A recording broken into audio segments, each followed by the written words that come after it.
Welcome to TN science world.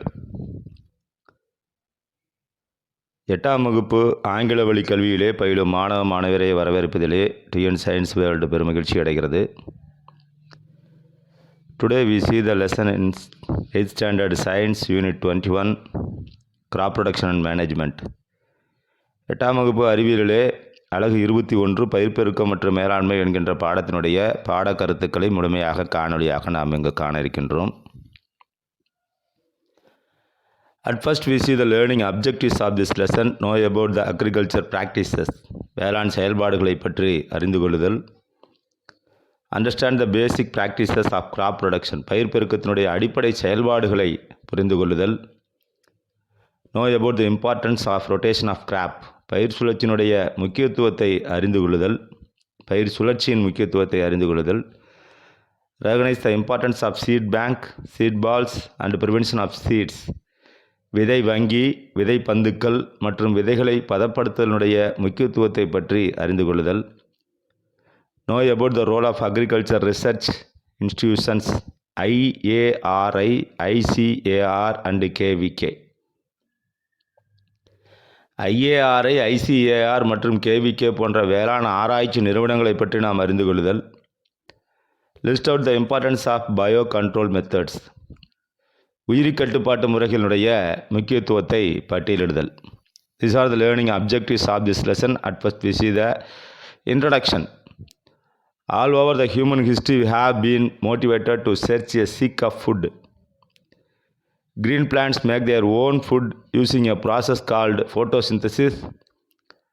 Animals and humans cannot make their own food. Thus humans and animals are directly or indirectly dependent on the plants. Energy from the food is used by the organism for carrying out their various body functions. Plants and animals are the main source of food for all the organism. In order to provide food for a larger population, production, proper planning, management and distribution of food is needed. But farmers are faced with the challenges of producing sufficient crops to meet the growing demand while maintaining the quality of resources for future generations. Agriculture research institution and developing new technologies to help the farmer to increase productivity both in terms of quality or quantity. In this lesson we are going to learn about the agriculture practices, rotation of crop seeds, biofertilizers and the function of agricultural research institution.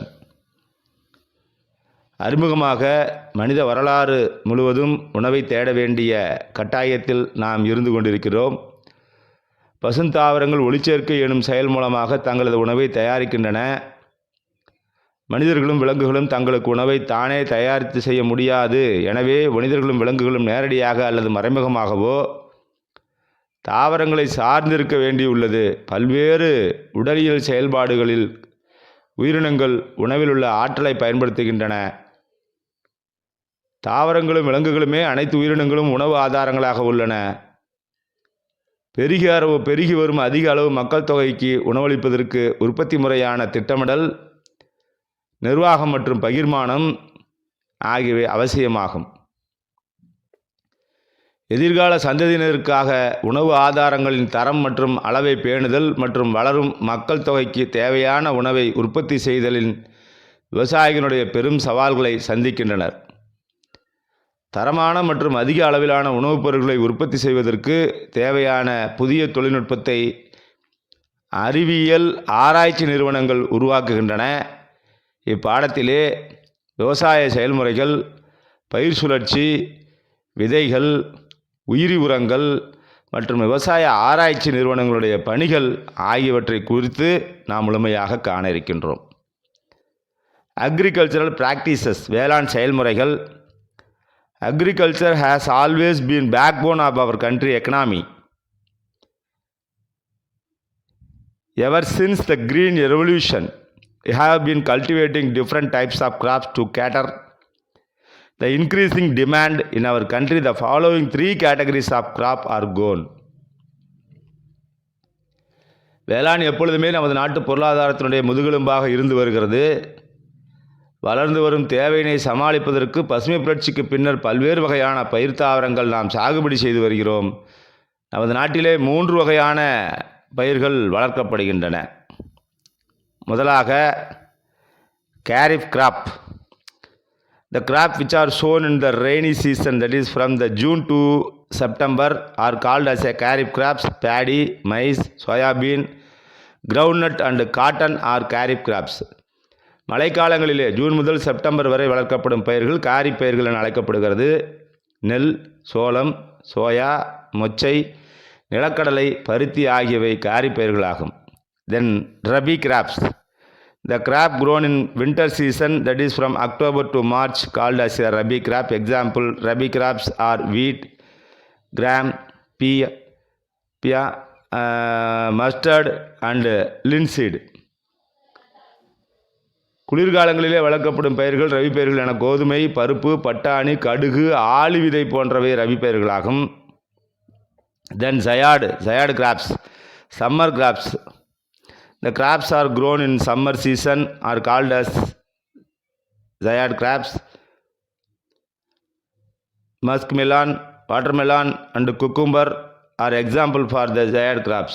கோடை காலங்களிலே வளர்க்கப்படக்கூடிய பயிர்கள் சயாடு பயிர்கள் என அழைக்கப்படுகிறது. முலாம்பழம், தர்பூசணி, வெள்ளரி போன்றவை கோடைகால பயிர்களாகும். And then according to utility, crops are classified below. பயன்பாட்டினுடைய அடிப்படையிலே பயிர்கள் பல்வேறு வகையாக வகைப்படுத்தப்படுகிறது. Food crops. Paddy and maize are cultivate for human consumption. நெல் மற்றும் சோளம் மனித பயன்பாட்டிற்காக வளர்க்கப்படுகின்றன. Fibre crops. These crops are used for cottage and textile. Example cotton and hemp. இவை கால்நடைக்கு தீவனமாக பயன்படுத்தப்படுகிறது. தீவன பயிர்கள் என அழைக்கப்படுகிறது. எடுத்துக்காட்டு மக்காச்சோளம், சிறுதானியங்கள். Fodder crops, there are useful for the livestock consumption for sorghum and millets. இவை கயிறு தயாரிக்கும் ஆலைகள் மற்றும் துணி ஆலைகளுக்கு தேவையான இளைஞர்கள் தயாரிக்கப்படுகிறது. எடுத்துக்காட்டாக சணல் மற்றும் பருத்தி. Oil crops. Oil crops are useful in large scale for consumption or industrial use. Example groundnut and sesame. அலங்கார தாவரங்கள். நிலத்திலே இயற்கை அழகு தோட்டங்களை மேம்படுத்த இவை வளர்க்கப்படுகிறது. எடுத்துக்காட்டாக குரோட்டன் மற்றும் யுஃபோரியா ஆகியவை இதற்கு எடுத்துக்காட்டு. Ornamental crop. These are utilised for landscape gardening. Crotons and euphorbia இது இதற்கு அலங்கார தாவரங்களுக்கு எடுத்துக்காட்டு. Our country is the largest producer of bananas and mangoes in the world. It is also the second largest producer of the wheat and rice. வாழை மற்றும் மாங்கனி உற்பத்தியிலே India உலகிலேயே முதலிடத்தில் வைக்கிறது. கோதுமை மற்றும் நெல் உற்பத்தியிலே 2வது இடத்திலே இருக்கிறது. Then we see the activity. Mention a few example of kharif, rabi and zayad crops cultivated in your area. உனது பகுதியிலே வளர்க்கப்படும் காரிப், ராபி மற்றும் சயாடு பயிர்களை பற்றி குறிப்பிட வேண்டும் என அட்டவணை இங்கு கொடுக்கப்பட்டுள்ளது. அதை பயன்படுத்தி எவ்வாறு பயிரிடுகிறார்கள் என்ற விதத்தை நாம் இங்கு ஆக்டிவிட்டியாக கொடுக்க வேண்டும். Basic practices of crop production. பயிர் பெருக்கத்தினுடைய அடிப்படை செயல்பாடுகள். Different activities in crop production are ploughing, sowing, applying fertilisers, harvesting and seed storage. All these activities collectively have an effect on the yield of crops. உழுதல், விதைத்தல், உரமிடுதல், அறுவடை செய்தல், விதை சேமிப்பு ஆகியவை பயிர் உற்பத்தியிலே உள்ள பல்வேறு வகையான செயல்பாடுகளாகும். இச்செயல்முறைகள் அனைத்துமே மொத்தமாக பயிர் விளைச்சலுக்கு துணை புரிகிறது. And then we saw the soil preparation. மண்ணை தயார்படுத்துதல். The most important aspect of the agriculture process is to loosen the top soil. The loosened soil helps in the growth of earthworms and soil microbes. This organism add humus to the soil or the friendly to the farmers. Plants absorb water, minerals, nutrients and air forms the soil through their roots. Hence, it is essential to prepare the soil in a proper way before starting the cultivation practices. The soil preparation method are as given below. பயிர் பெருக்கத்திற்கான செயல்முறைகளே மிக முக்கியமானது.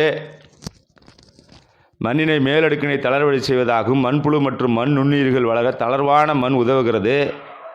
உயிரினங்கள் அங்கக மக்குகளை மண்ணிற்குள் சேர்க்கின்றன.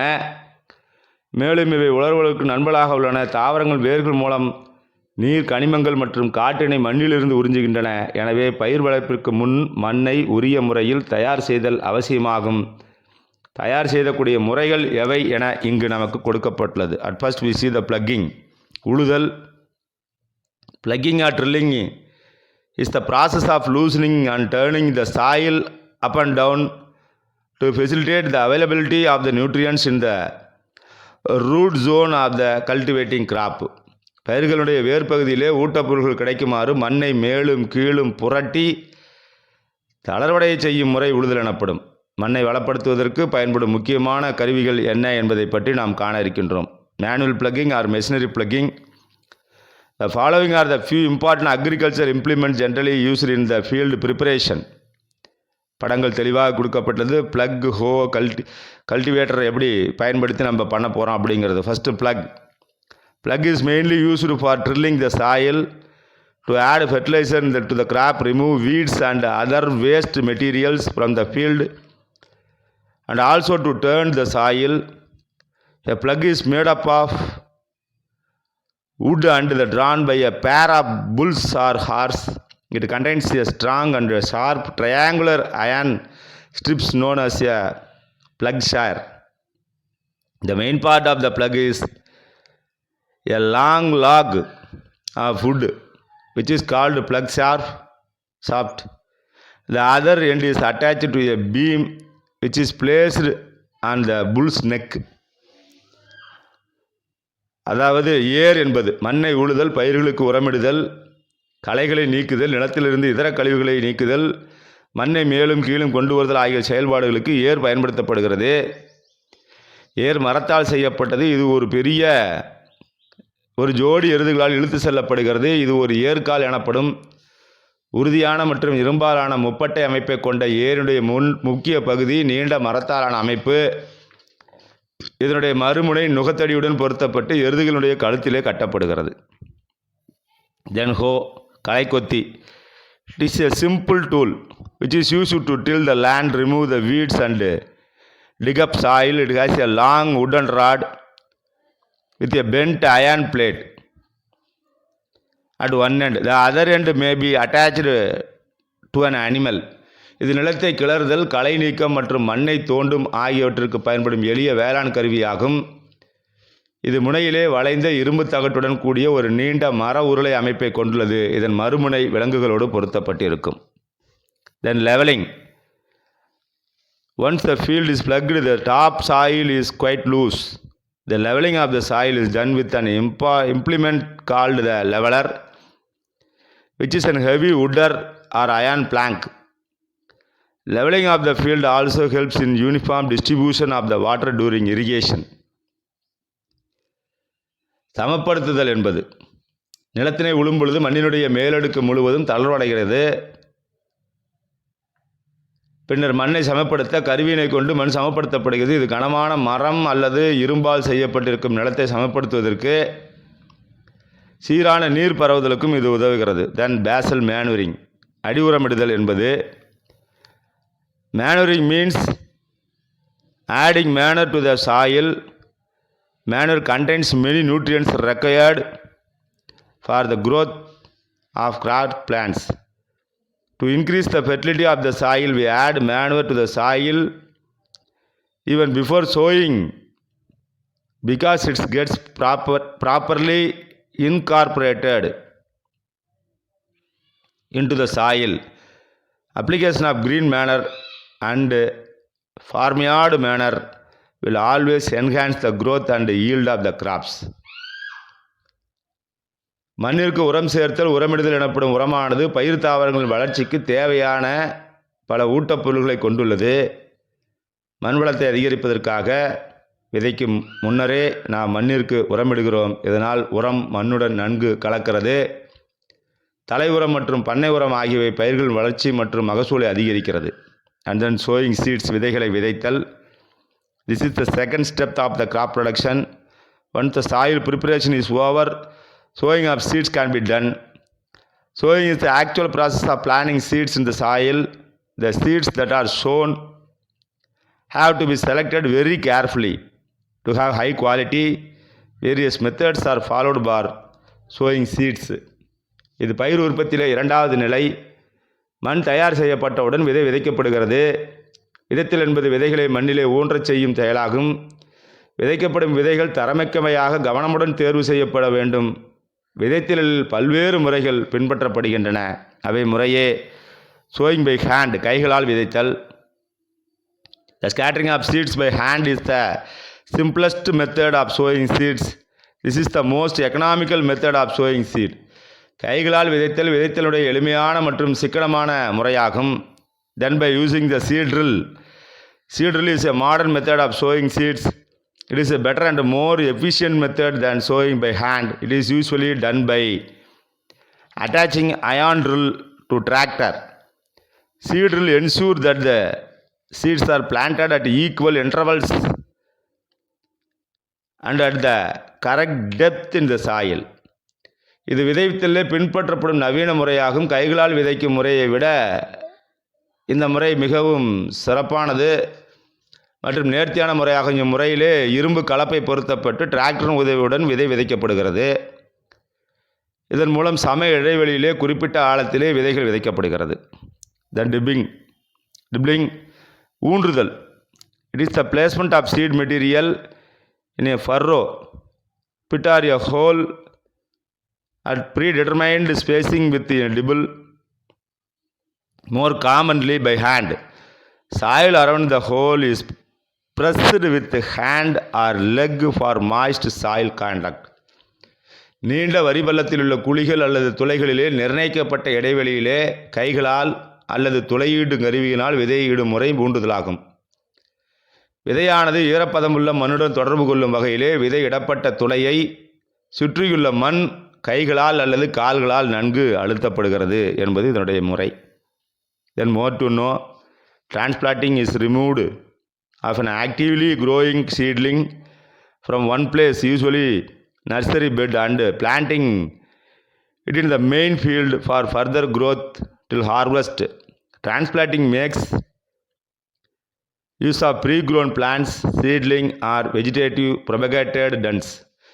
இளம் நாற்றுக்களை பிடுங்கி வளர்நில பகுதியிலே ஊன்றும் செயல் நாற்று நடுதல் எனப்படும்.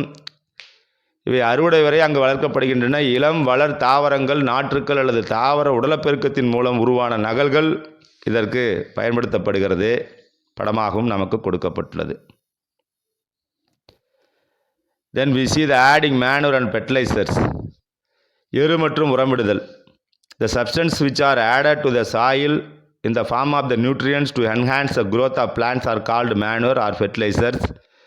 The term fertility refers to the inherent capacity of the soil to supply nutrients to crop plants in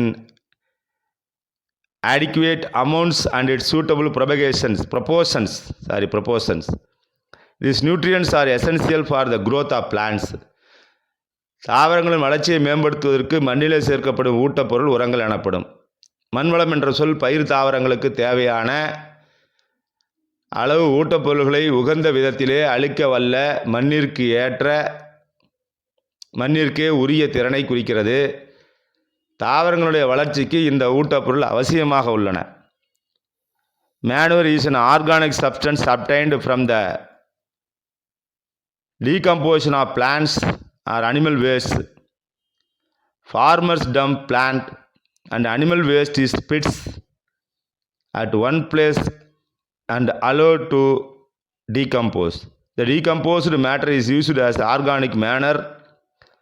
Regular addition of organic manure helps to maintain the soil fertility, protecting them from the wind and water erosion and preventing the nutrient losses through the runoff and leaching.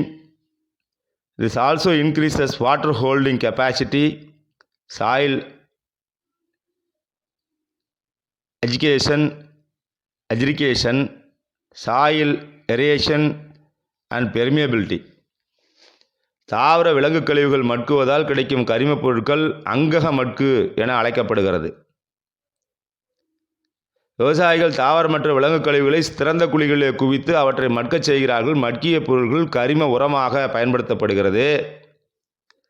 கரிம உரங்களை முறையாக சேர்ப்பதால் மண்ணினுடைய வளத்தை தக்க வைத்துக் கொள்ள முடிகிறது. மேலும் காற்று மற்றும் நீர் அரிப்பிலிருந்து மண்ணை பாதுகாத்து வழிந்தோடுதல் மற்றும் ஊடுருவினால் ஏற்படக்கூடிய ஊட்டப்பொருள்கள் இழப்பையும் இவை தடுக்கின்றன. நீர் கொள்திறன், மண் குவித்தல் மற்றும் காற்றோட்டம் மற்றும் ஊடுருவும் திறன் ஆகியவை இதனால் அதிகரிக்கப்படுகிறது. Then we see the activity. Set up compost pit. Within your school compound, put all the organic waste like food waste and plant leaf in your school campus. Cover it with soil. Wait for 3 weeks and then you can use this manure for the plants in your school. அந்த பள்ளி வளாகத்தினுக்குள்ளே ஒரு குப்பை குழியை தயார் செய்து பள்ளி வளாகத்திற்குள் சேகரிக்கக்கூடிய உணவு கழிவுகள், தாவர இலைகள் போன்றவற்றை, கரிம கழிவுகளை இந்த குழியிலே நிரப்பி அவற்றை மண் கொண்டு மூடி வைக்க வேண்டும். 3 மாதங்களுக்கு பிறகு இந்த மக்கிய குப்பையை உனது பள்ளியில் உள்ள தாவரங்களுக்கு உரமாக நீங்கள் பயன்படுத்தலாம். Fertilizer is a substance which is added to the soil, improve plants growth and yield. Fertilizer are composed mainly of urea, ammonium sulfate, superphosphate, potash and NPK, nitrogen, phosphorus, potassium. The use of synthetic fertilizer has significantly improved the quantity of the food available today, although their long-term use is debated by the environmentalists. தாவரங்களுடைய வளர்ச்சிக்காக மற்றும் அதிக மகசூலுக்காக மண்ணிலே சேர்க்கப்படும் பொருளே உரமாகும். உரம் urea, ammonium sulphate, super phosphate, potassium மற்றும் NPK, nitrogen, phosphorus மற்றும் potassium ஆகியவற்றாலானது. செயற்கை உரங்களை நீண்டகாலம் பயன்படுத்தினால் பல்வேறு பாதிப்புகளை ஏற்படுத்தும் என்று சுற்றுச்சூழல் ஆர்வலர்கள் கருதுகிறார்கள். இருப்பினும் அவை உணவின் அளவையும் தரத்தையும் குறிப்பிடத்தக்க அளவிலே மேம்படுத்துகிறது. Then we see the irrigation. நீர்ப்பாசனம் செய்தல். Water is important for the proper growth and development of plants. Plants absorb water from their surrounding with the help of the root system. The supply of water to crop at regular intervals called irrigation.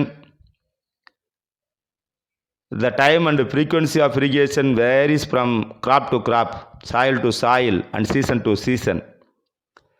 Fertilizer can also be applied through the irrigation.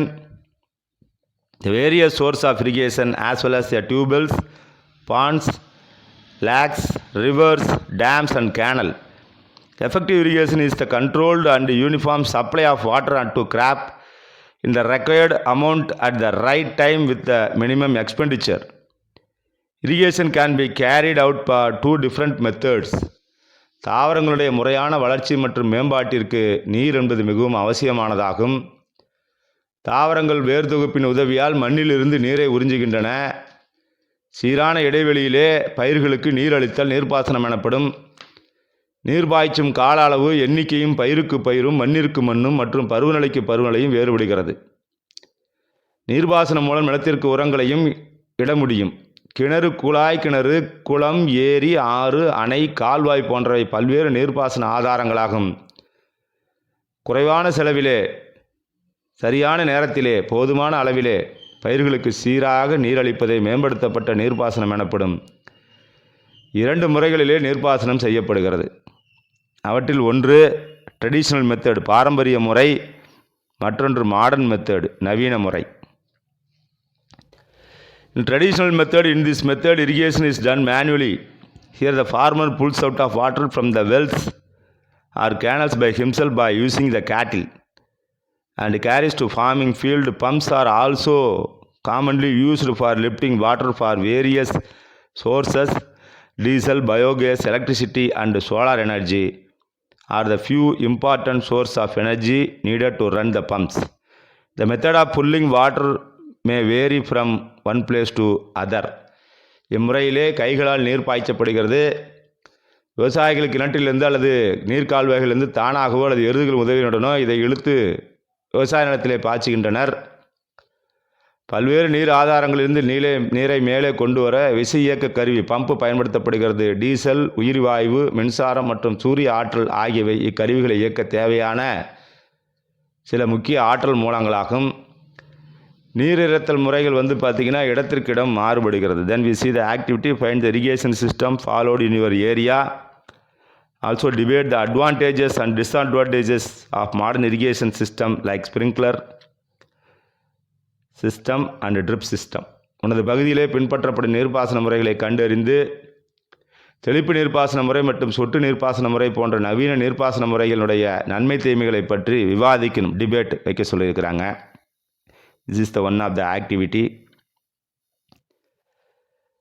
The main advantages of this method is that it is cheaper, but its efficiency is poor because the uneven distribution of water is also leads to heavy water loss. இந்த முறை செலவு குறைந்தவை தான், ஆனால் இவற்றினுடைய திறன் மிக குறைவு. ஆனால் ஏனெனில் நீர் நிலத்திலே சமமாக பாய்வதில்லை, அதிக அளவு நீர் இழப்பு ஏற்படுகிறது இதனால். Then the modern irrigation method helps to overcome the problem exists in the traditional method. It also facilitates the even distribution of moisture in the field. பாரம்பரிய முறையில் உள்ள குறைகளுக்கு தீர்வாக நவீன நீர்ப்பாசன முறைகள் உள்ளன. நிலத்திலே ஒரே அளவிலான ஈரப்பதம் காணப்பட இவை உதவுகிறது.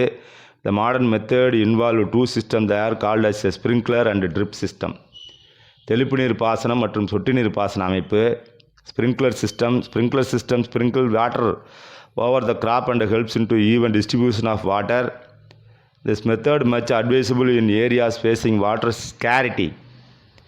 Here the pump is generates the pressure is connected to the pipes or water is sprinkled through the fine nozzle of the pipes. தெளிப்பு நீர் பாசனம் என்பது பயிரின் மீது நீரை தெளிப்பதையோடு சரியான நீர் பரப்பளவுக்கு உதவுகிறது. இது நீர் பற்றாக்குறை உள்ள பகுதிகளுக்கு ஏற்ற முறையாகும். இதில் உந்து விசை இயக்க கருவி ஒன்று குழாய்களோடு இணைக்கப்படுகிறது. இது அழுத்தத்தை உருவாக்குவதால் குழாயின் நுண்துளைகளின் வழியாக நீரானது அனைத்து பக்கங்களும் பரவலாக தெளிக்கப்படுகிறது. Then the drip system. In a drip system, water is released drop by drop exactly at the root zone using the hose or pipe. இம்முறையிலே குழாய்களை பயன்படுத்தி நீரானது சொட்டு சொட்டாக நிலத்தில் விடப்படுகிறது. நீர் குறைவாக கிடைக்கும் பகுதிகளுக்கு சொட்டு நீர் பாசனம் ஒரு பயனுள்ள முறையாகவும் உள்ளது. This method is considered as effective one in the region which is the availability of the water less. குறைவாக கிடைக்கக்கூடிய பகுதிகளுக்கு இந்த நீர்ப்பாசனம் மிகவும் பயனுள்ளதாக இருக்கிறது. The global population is expected to be 9 billion by the year 2050, but agriculture activities alone utilize 70% of the available fresh water resources. So efficient and sustainable water use is needed for our own generation and future generation. Drip irrigation is a better solution for the economical use of water. 2050 ஆண்டிலே உலக மக்கள் தொகை 9 பில்லியனாக இருக்கலாம் என்று எதிர்பார்க்கப்படுகிறது. ஆனால் நன்னீர் வளத்திலே 70 விழுக்காடு விவசாயத்திற்காக பயன்படுத்தப்படுகிறது. எனவே நமது தலைமுறையினருக்கும் எதிர்கால தலைமுறையினருக்கும் கிடைக்கக்கூடிய வகையிலே நீரினுடைய பயன்பாடு திறன்மிக்கதாக இருக்க வேண்டும். சொட்டு நீர் பாசனமே இதற்கு மிகவும் பயனுள்ளதாக இருக்கும். Is a better solution for the economical of the use of water என்ற இந்த more to know do you know என்ற நிகழ்வோடு lesson 21 crop production management என்கின்ற பாடத்தினுடைய முதல் காணொளி நிறைவு பெறுகிறது. We will see the next video. Until then, thank you so much.